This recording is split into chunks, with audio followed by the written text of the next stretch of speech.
Hi, my name is Heather Mackey. I am the owner of Rare Bird Medicine, and today we are having another talk on prejudice. Prejudice comes in so many forms. They say that people fear public speaking more than they fear death. And I think that that's because on an unconscious level, we know we exit the flesh costume.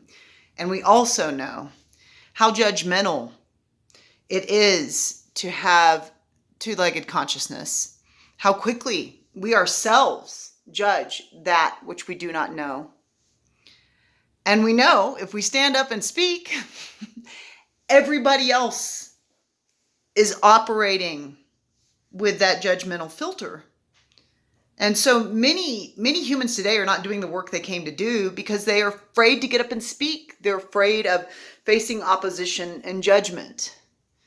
I try to remind myself it matters not at all if someone only has false evidence appearing real to offer me, which is what a judgment is. If you want to judge what I say, if you want to have fear be your God, then your opinion is so small it doesn't matter at all. It doesn't matter at all to me. So I'm just giving myself the liberty and the freedom to go ahead and get up here and speak. And in that, I want to say conversation is an important thing. And I don't have to be a person of color to talk about the topic.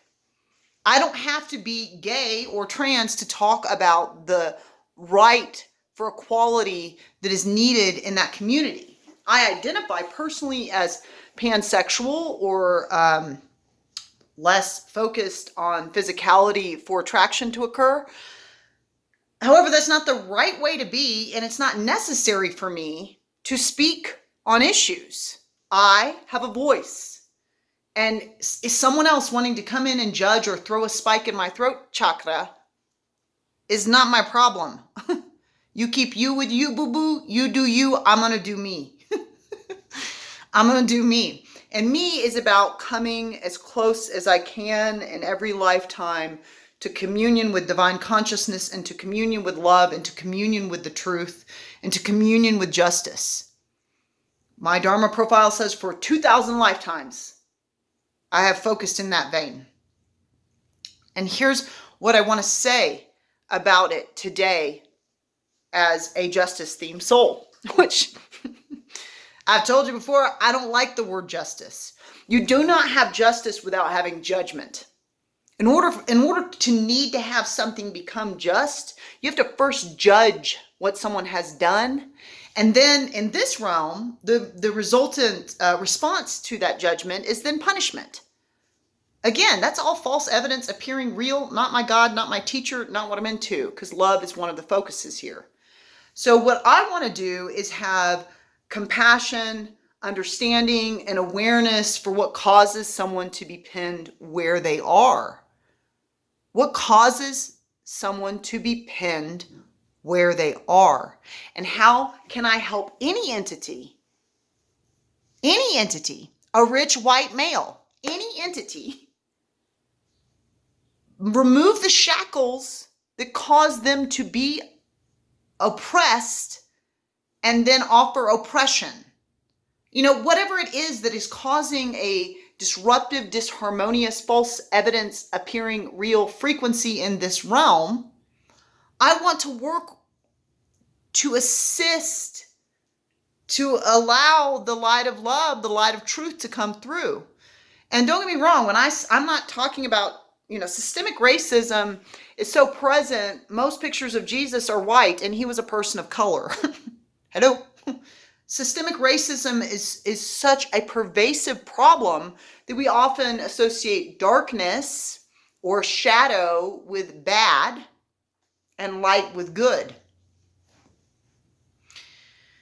I would say I found in universal symbology, light is to represent illumination or the light of truth, the light of awareness, to have clear sight. The sun offers us great light and we can see what everything is when it's operating.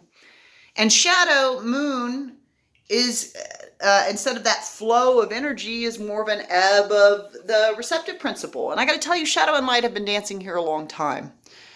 So I want to invite the millennials that feel judged by the elderly to stop judging the elderly. And I want to invite the elderly that are judging the millennials or whatever category, we are some label makers as the two-leggeds, to stop judging that. Every tribe needs all ages. And youth bring in a certain vibrancy, a certain invincibility, a certain new awareness, a certain evolution. I've always said children are like little master teachers. They're so close to death. They're not set in their ways. They're not stagnating in a consciousness that they feel very right and righteous about. They're just like receptive, trusting, open vessels and are modeling, unconditional love in a lot of ways. So youth is offering us a great new way to look at topics that are stagnating. And the elderly have had enough revolutions of the sun here to have a perspective that the hubris of youth does not have, the arrogance of youth does not have. So don't be so quick to throw your elderly people out the window. I've literally had millennials say to me, we got to get these dinosaurs to die off here so that we can, hey. I've had them say, like, look at the screwed up world they gave me. Guess what? Your elders right now on this earth rock were not handed a fresh, fun world to walk in either. And they probably faced greater trials and tribulations than you faced with the tools at your disposal. So calm down in your need to just dispose of them and recognize the gift that they are, just as you are asking to have your gifts recognized. Give what you came to get. Give what you came to get.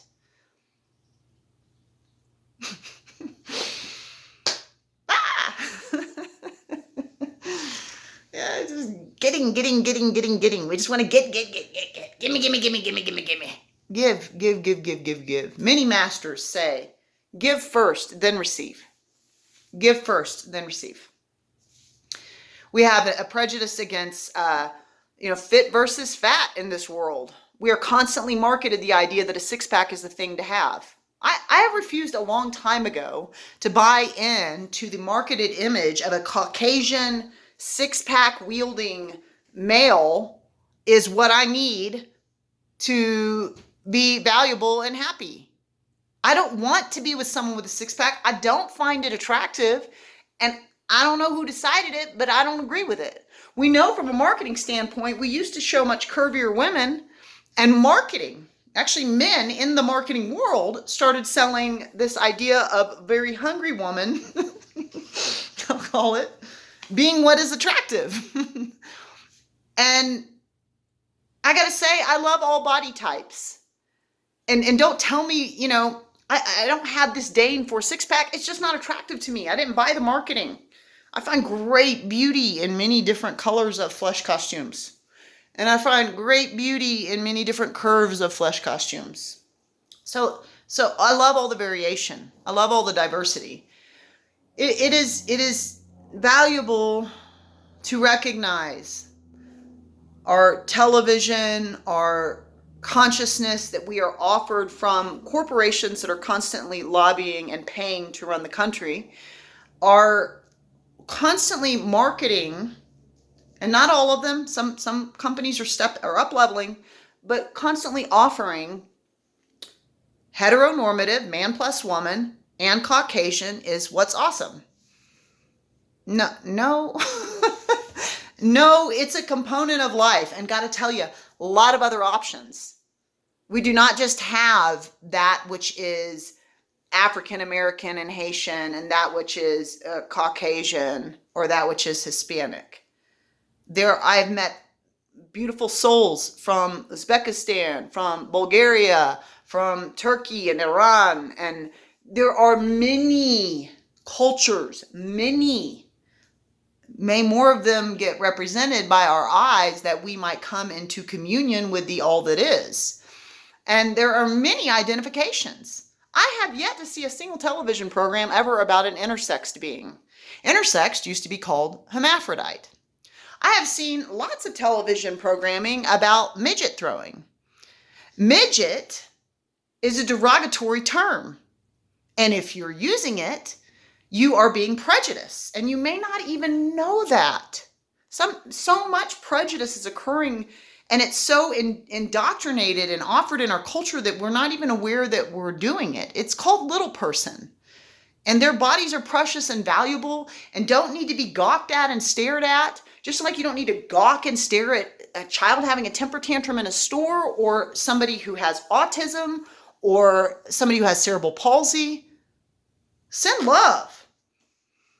When I walk in and I see any circumstance that's divergent from what I'm told is desirable, I'm like, love it. Ooh, I love your, I love your autistic child. Oh God, you exist. Look at how diverse life is. It is time for us to remove our own blinders. What the ego denies, it will project. It'll project it. A lot of men maybe didn't get the memo of Rosie the Riveter, but women have been earning money for a minute now. And I listen to a lot of hip hop, and a lot of hip hop talks about women being gold diggers. So there are elementals, and one of the elementals is earth. There's earth in the zodiac, there's pinnacles in the tarot. Earth is one of the elementals of the formula of manifestation. The earth elemental represents gold, money, value, form, home, car, physical body, self-value. That's earth elemental. So if your ego wants to have sex with someone's body, and I am speaking in a heteronormative paradigm, which is sold for breakfast, lunch, and dinner, but it's to illustrate a point. If your maleness wants to have sex with a femaleness body, and you want their earth, body, form, money, value, self-value, and you want it, and your ego can't deal with that. It denies that that's what's happening. Want it. Then you might project onto them, ooh, they want my earth. They want my gold. They want my value. Okay, that's how it's all working down here.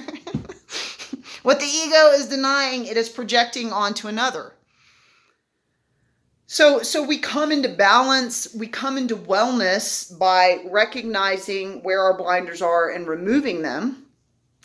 We come into awareness that there is atheistic prejudice, that there is larger body or fat prejudice here, and there is female prejudice here, and there's person of color prejudice here. Spirit has shown me very clearly, because I've worked for a lot of different corporations, and it has point blank told me, until this corporation comes into alignment with checking their budget and making sure that people of color are earning what Caucasians are earning and women are earning what men are earning, they will continue to not evolve with their intention. And Spirit has shown me, and I've tried to speak it in there where I can. I don't know if you know, but your people of color and your women need to be honored a little bit more. And they're straight up boys clubs.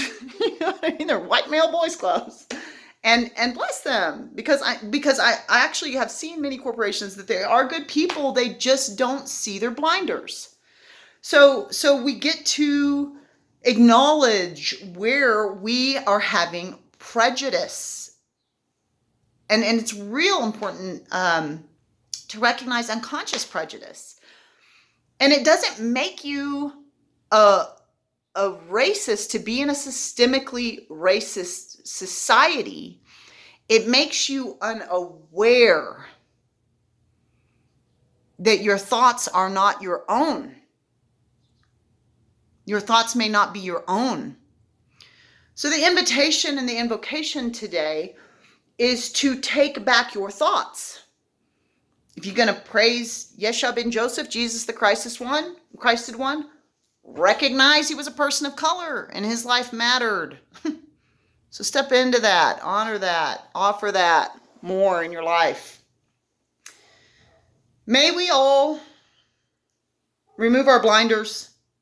May we all, instead of projecting, no longer deny what we are, but own the truth of who we are. May we give reparations to our Native and African American brethren. And may we witness greater harmony. Go to raceunity.us if you would like to learn more about removing your blinders.